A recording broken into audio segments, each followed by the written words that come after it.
ہمارے پیچھے چلو تو جس کے ہاتھ میں آ گیا مائکرو فون وہی کر لو سوال.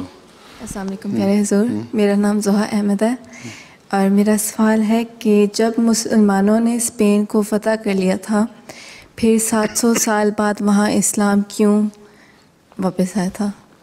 واپس آ گیا تھا اسلام، وہاں سے نکال دیا اس لیے کہ مسلمانوں نے عیاشیوں میں پڑ گئے تھے اور صحیح طرح اپنے دین کو سنبھالا نہیں، سمجھ کے نشے، حکومت کے نشے میں پڑ گئے اور آخر 700-800 سال بعد حکومت چھن گئی اور عیسائیوں نے پھر اپنا بدلہ لے کے ان کو نکال دیا اور مسلمانوں کو زبردستی عیسائی بنا لیا، جو نہیں ہوئے ان کو قتل کر دیا.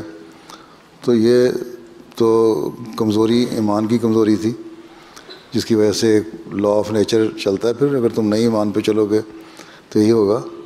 ایک ہے روایت بیان کی جاتی ہے کہ جب مسلمان ہو گئے، دین کو چھوڑ دیا، بدماشیوں میں زیادہ پڑ گئے، دنیاوی چیزوں میں زیادہ پڑ گئے، اللہ تعالیٰ کو بھول گئے تو فاسق ہو گئے. دین سے، فاسق کا مطلب ہوتا ہے جو دین سے نافرمان ہو جائے، دور ہٹ جائے.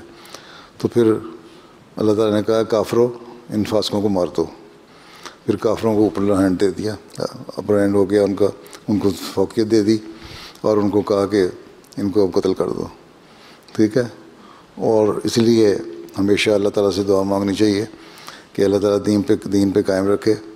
ان دنیاوی ملکوں میں رہ کے ہم دین کو بھول نہ جائیں، اللہ کے جو حق ہیں وہ ادا کرنے والے ہوں. جو اس نے کہا تھا نا، ہم اللہ کا حق نہ ادا کریں، باقی کام کرتے رہیں تو کیا ہوگا، اس کو کوئی فائدہ نہیں ہوگا. اللہ کا حق بھی ادا کرنا چاہیے، اللہ کو نہ بھولو. حضرت مسیح علیہ السلام سے کسی نے پوچھا تھا کہ میں کیا کروں کیا نہ کروں، تو آپ نے فرمایا اللہ سے ڈرو، سب کچھ کرو.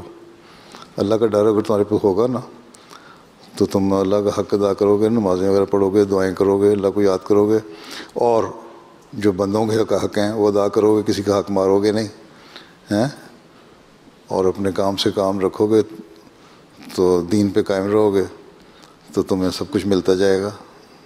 ٹھیک.